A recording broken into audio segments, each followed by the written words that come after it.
বর্তমান সময়ের সবচাইতে হালকা এবং পাতলা smartphone Infinix hot 50 pro plus. এই ফোনটা 6.8 মিলিমিটার থিকনেস এবং 162 গ্রাম ওজনের অধিকারী। 23,999 টাকার এই স্মার্টফোনটা অফার করছে 120 হার্জের AMOLED curve display, MediaTek Helio G100 এই চিপসেটটা, এবং এই ফোনটা তো পাতলা হওয়া সত্ত্বেও এই ফোনটাতে থাকছে 5000 mAh এর ব্যাটারি, যার কারণে ওভারঅল বলা যায় এই ফোনটা ভালো একটা ডিল হতে চলেছে।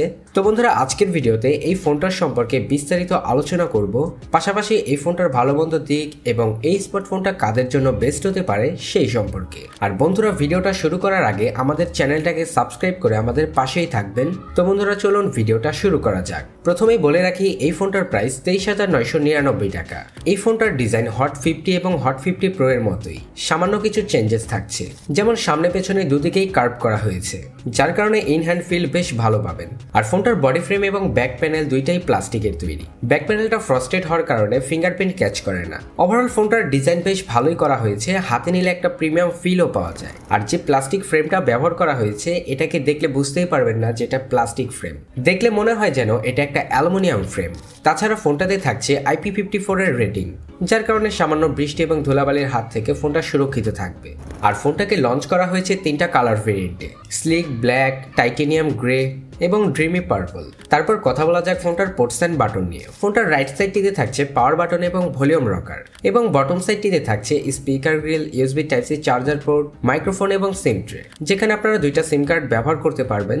এবং ফোনটার টপ সাইডটিতে থাকছে আরও একটি স্পিকার গ্রিল এবং সেকেন্ডারি নয়েজ ক্যান্সেলেশন মাইক্রোফোন। ফোনটা অনেক পাতলা হওয়ার কারণে এই ফোনটাতে 3.5mm হেডফোন জ্যাকটা ব্যবহার করা হয়নি, অবশ্য ব্যবহার করাও যেত না। ফোনটার আনলক সিকিউরিটি হিসেবে থাকছে ইন ডিসপ্লে ফিঙ্গারপ্রিন্ট সেন্সর, যার আনলক স্পিড যথেষ্ট ফাস্ট এবং অ্যাকুরেট। তারপর কথা বলা যাক ফোনটার ডিসপ্লে সেকশন নিয়ে। ফোনটাতে ডিসপ্লে হিসেবে ব্যবহার করা হয়েছে 6.78 ইঞ্চ 120 হার্জের ফুল HD plus AMOLED curve display, যাতে ব্রাইটনেস হিসেবে থাকছে 1300 নেট পিক ব্রাইটনেস, সাথে থাকছে 393 ppi ডেন্সিটি। ডিসপ্লেটার স্ক্রিন টু বডি রেশিও হচ্ছে 90% এবং রেজুলেশন হচ্ছে 1080x2436 পিক্সেল। ডিসপ্লেটাকে প্রোটেকশন করছে কর্নিং গরিলা গ্লাস, কিন্তু কর্নিং গরিলা গ্লাসের কোন ভেরিয়েন্টটা ব্যবহার করা হয়েছে সে সম্পর্কে কোনো তথ্য পাওয়া যায়। ডিসপ্লেটিতে থাকছে 1 বিলিয়ন কালার সাপোর্টেড, যার কারণে বলা যায় কন্টেন্ট ফর ভিডিও ওয়াচিং এর ক্ষেত্রে বেশ ভালো একটা পারফরমেন্স পাবেন।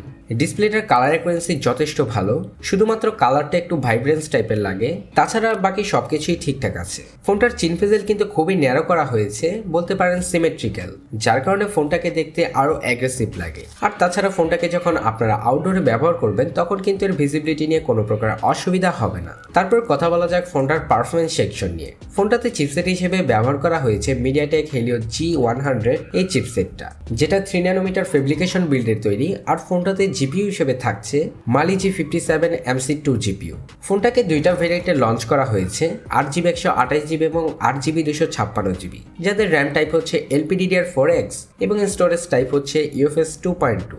ফোনটা থেকে আপনারা day to day regular basis কাজগুলো বেশ ভালোভাবেই করতে পারবেন, এখানে কোনো প্রকার অসুবিধা হবে না। 8-10টা ভারী ভারী অ্যাপ্লিকেশন নিয়েও কাজ করতে পারবেন স্মুথলি।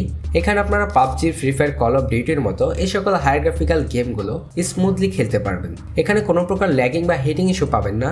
যদিও দীর্ঘ সময় যাবত গেম প্লে করলে ফোনটা থেকে আপনারা হালকা পাতলা হিটিং ইস্যু পাবেন, কিন্তু ল্যাগিং এর দেখা তেমন একটা পাবেন না। ফোনটা কিন্তু যথেষ্ট পাতলা, তারপরও এই ফোনটাতে 5000 mAh এর ব্যাটারি ব্যবহার করা হয়েছে, আর সাথে থাকছে 33 ওয়াটের ফাস্ট চার্জার।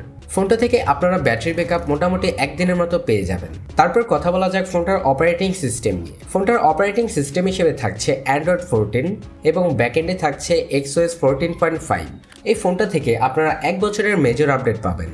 তারপর কথা বলা যাক এই ফোনটার ক্যামেরা সেকশন নিয়ে। ফোনটাতে ট্রিপল ক্যামেরা সেটআপ ব্যবহার করা হয়েছে, যার প্রাইমারি সেন্সর 50 মেগাপিক্সেলের, আর তার পাশাপাশি থাকছে আরও 2টি দুধভাত সেন্সর। যাই হোক, সেগুলোর কথা নাই বলি।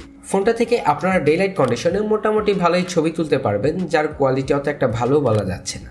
এখানে ছবিগুলোর sharpness, detail, colour অ্যাকুরেন্সি, age detection মোটামুটি বলা যায়, অত একটা ভালো বলা যায় না। ফোনটার প্রাইমারি সেন্সর দিয়ে আপনারা সর্বোচ্চ 2K 30fps এ ভিডিও রেকর্ড করতে পারবেন, যেখানে কোনো প্রকার স্টেবিলাইজেশন পাবেন না। তাছাড়াও 1080p 60fps এ ভিডিও রেকর্ড করতে পারবেন, যেখানেও কোনো প্রকার স্টেবিলাইজেশন থাকছে না। কিন্তু যখন আপনারা 1080p 30fps এ ভিডিও রেকর্ড করবেন তখন কিন্তু স্টেবিলাইজেশন পাবেন, এখানে ভিডিও কোয়ালিটিকেও অত একটা ভালো বলা যাচ্ছে না। তো এখন কথা বলা যাক এই ফোনটা কাদের জন্য বেস্ট হতে পারে। যারা কিনা টুকটাক গেমিং করবেন এবং মাল্টিটাস্কিং করবেন তাদের জন্য এই ফোনটা বেস্ট হতে পারে। তো বন্ধুরা আজকের ভিডিওটা এই পর্যন্তই। ভিডিওটা ভালো লেগে থাকলে অবশ্যই লাইক কমেন্ট শেয়ার সাবস্ক্রাইব করে আমাদের পাশেই থাকবেন, আর টেক রিলেটেড যে কোনো ইনফরমেশন পেতে আমাদের চ্যানেলটাকে সাবস্ক্রাইব করবেন। তো বন্ধুরা আজকের ভিডিওটা এখানেই শেষ করছি, দেখা হচ্ছে পরবর্তী কোনো নতুন ভিডিওতে।